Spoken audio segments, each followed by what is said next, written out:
Oh, I knew looking at the camera. Is that where okay, I just want to make sure I'm here, bro. You good now? Yeah. You sure? Yeah, let's get it, bro. All right. You ready? You ready for this? Hello, audience. All right.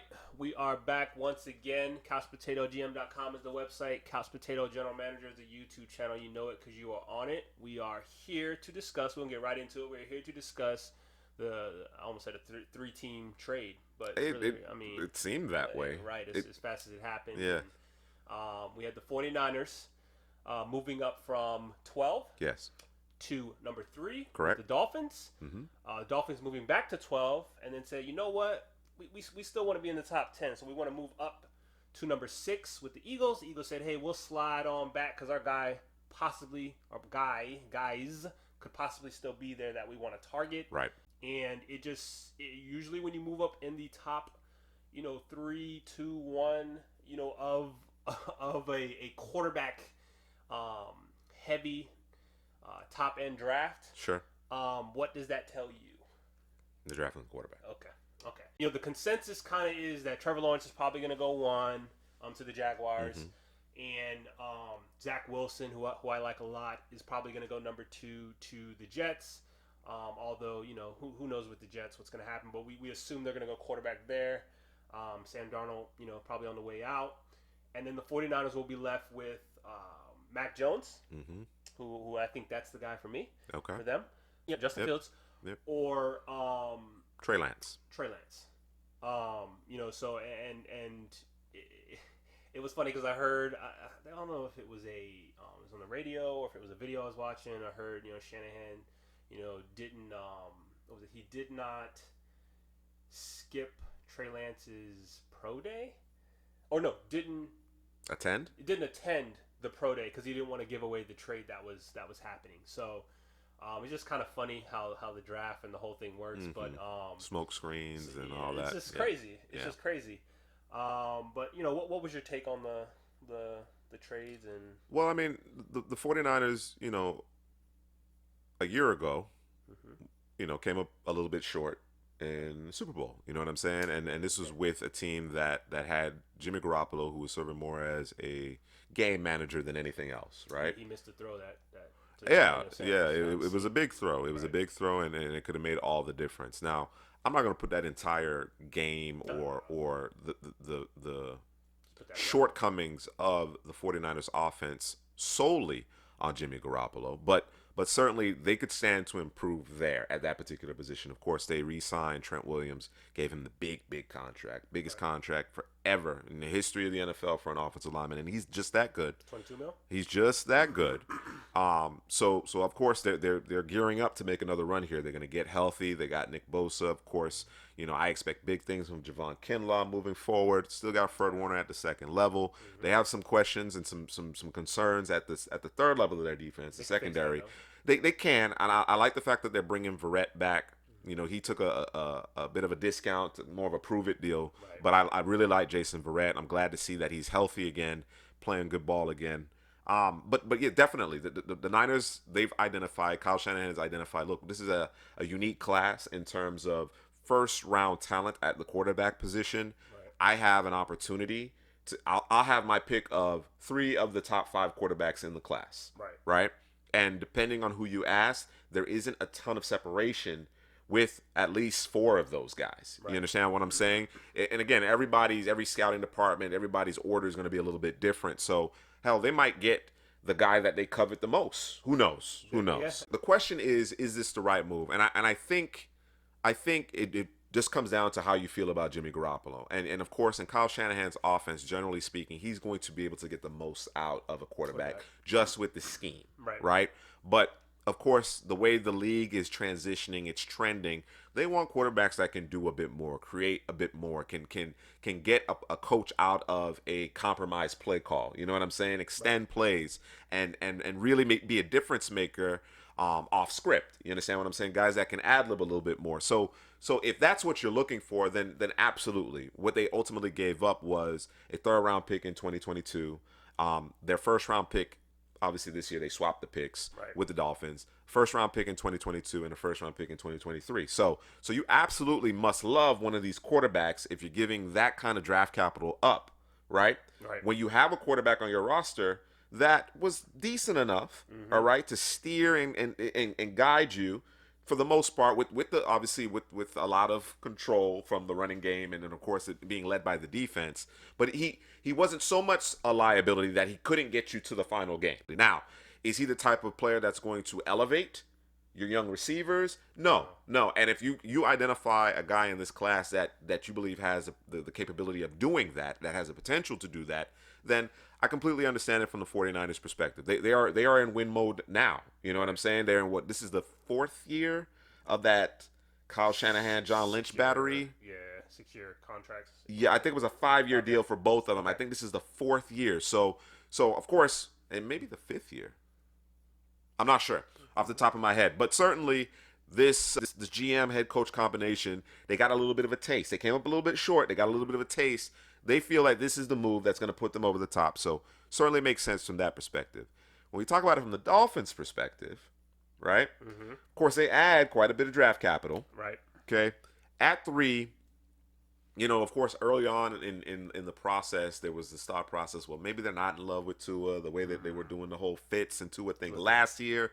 Right. Maybe they're not in love with him. But this trade really suggested that no, Tua is the guy moving forward, that they're comfortable with their young quarterback and they're going to build around him. And, because it's a deep class in terms of receiver, which we assume that's where the Dolphins are going to be headed in the first round. They decided, you know what, we'll drop back. We'll add some additional draft capital to continue to bolster this roster for the future, because we still have a relatively young team. But we're still going to be able to get a good receiver. Right. I mean, you may say how Jalen Waddle or Rashad Bateman at that point, from that perspective of thinking, if they're going in that direction. Well, they turned around and decided, you know what?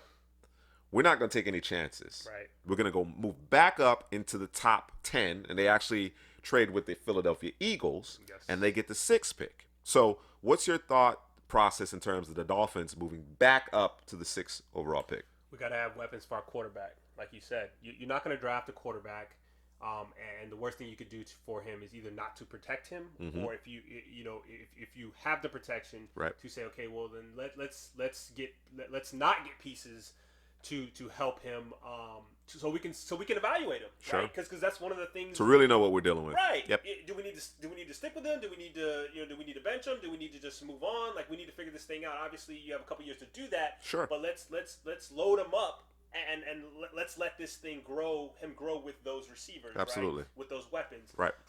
And so again, they move up to back up to 6 in the top 10 to kind of put themselves in a position to grab a guy or the guy that they want. Could be, Mr. Kyle Pitts from Florida, tight end 1, wide receiver 1, as far as I'm concerned. Could be Kyle Pitts. Could be Kyle Pitts. It could be Jamar Chase. Mm-hmm.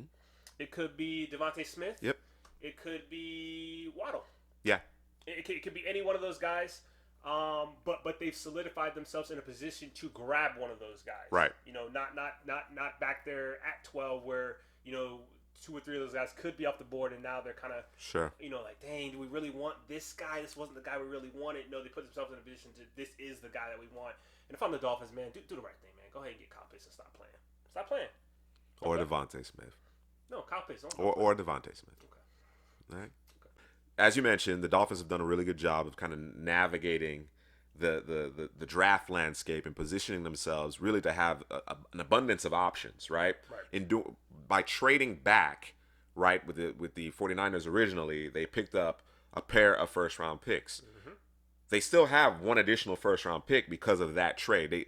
They let go one of their 2022 first-rounders to trade back up with the Eagles. So the Eagles, on the other hand, they add a pick, right?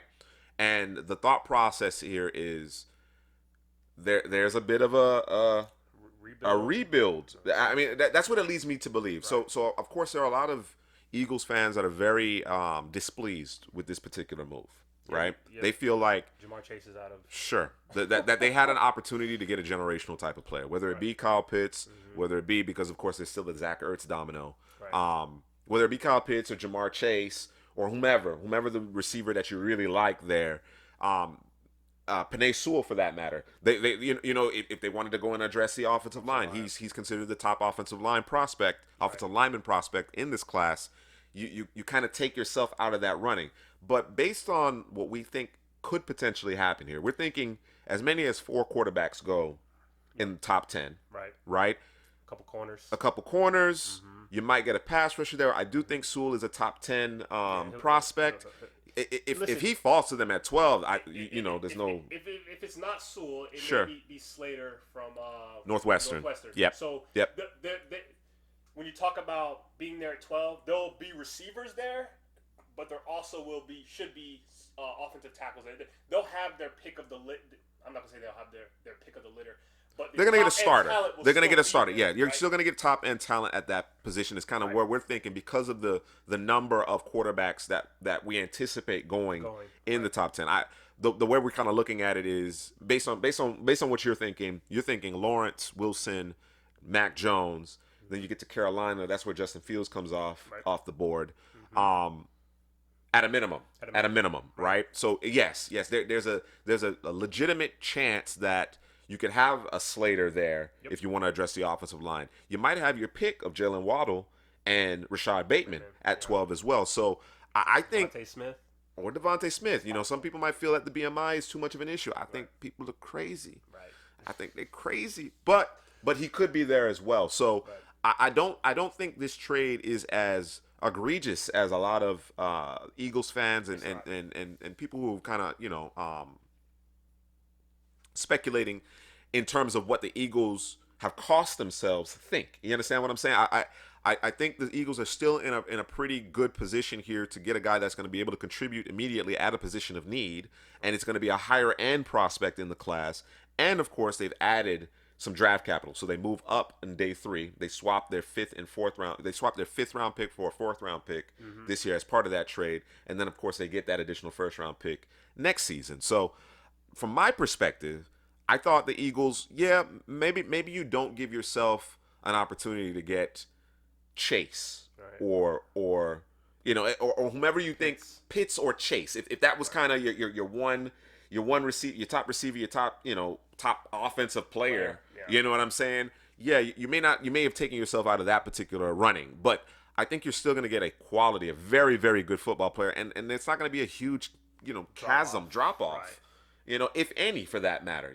But considering what the Eagles probably need in order to, again, you want to make sure that you outfit your young quarterback with the right weapons, they're still going to be in a position to be able to address that.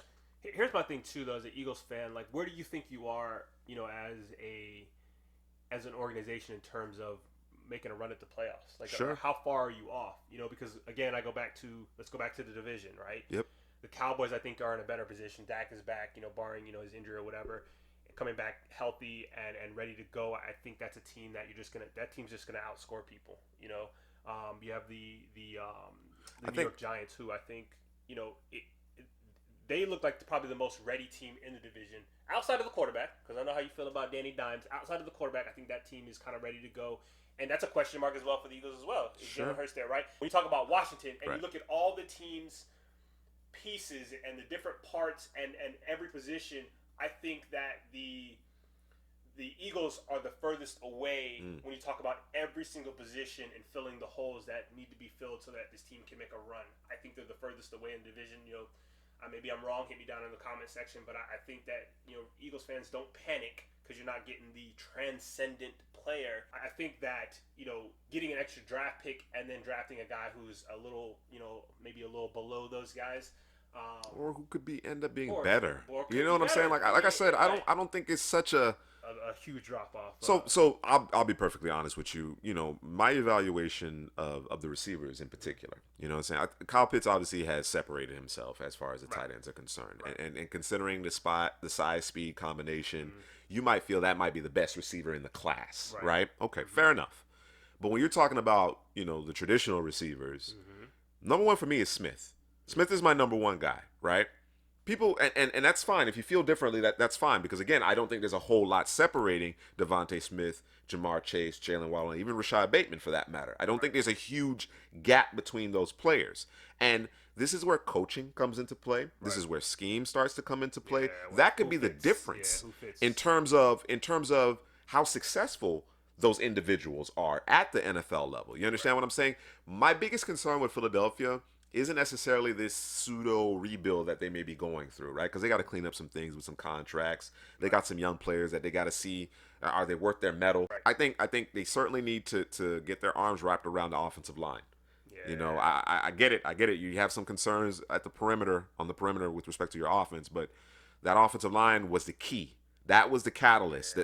And when I say offensive line, I'm talking about the trenches in total, because they were controlling both sides of the line of scrimmage when they made their Super Bowl run, right? Mm-hmm. I think you got a new coach coming in. You got a new system. You got a young quarterback coming in. You understand what I'm saying? There's a transition. I think Jalen Hurts is a gamer.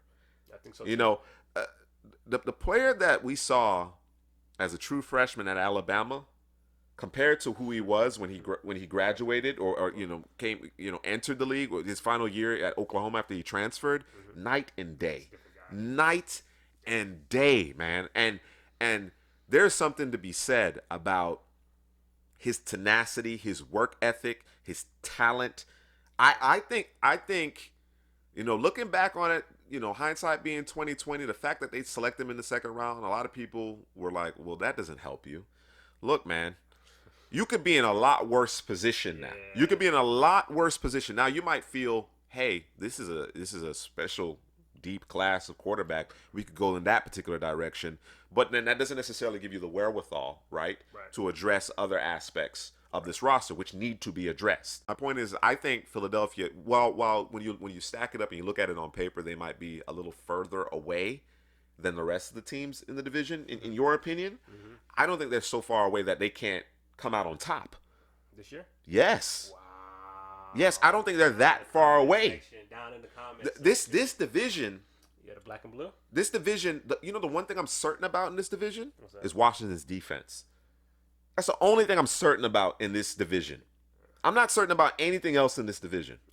I think Washington has a playoff caliber. They clearly do. Have a playoff caliber defense. That front seven is nasty. It's nasty. You understand what I'm saying? And I think they got a little bit better in their secondary. Yeah. So, we'll see what they do, through the remainder of the offseason and obviously the draft. I think they need to figure out the trigger man. Fitz obviously will give you, 6 to 8 good games, and then there's going to be some head scratchers in there. You know what I'm saying? But again, considering how volatile this division is, it may not take. Yeah. And that's why I said Philadelphia may not necessarily be that far off in terms of competing in the division. Whether we're talking about competing for championships, that's a different story altogether. Right. But within the division, yeah, man. Among these three teams, before we wrap this up, among these three teams, who do you think did the best? Who came out on top? I don't think any team necessarily hurt themselves, right? Yeah, I think each team kind of identified an opportunity, whether it was to get the quarterback that they want, to add draft capital and still be in a position to still get a player that they covet, right? I think all teams manage that depending on what their goal was, right? But who do you like these trades for the most? Man, we just went through this whole thing and I can't pick one, bro. You can't pick one. I feel like everybody did what they needed to do to get in position to get the guy that they wanted, right? So short and long term. Short and long term. Yes. The 49ers are a team that the offense runs through the run game. Right, so they're going to get the quarterback that's going to match that. You have the Dolphins, who they just need to load up on weapons for their star quarterback. They're in position to do that. You have the Eagles, who again they're kind of in the same position as the Dolphins. Load up, whether it be offensive line for them or it be receiver, they're in position to shore up some things with either one of those positions. So for me. If we're gonna throw in, I guess you have to take a look to the future, though. Right. If I had to take a look to the future, and we're talking about the draft picks that were given away or acquired, I would probably say,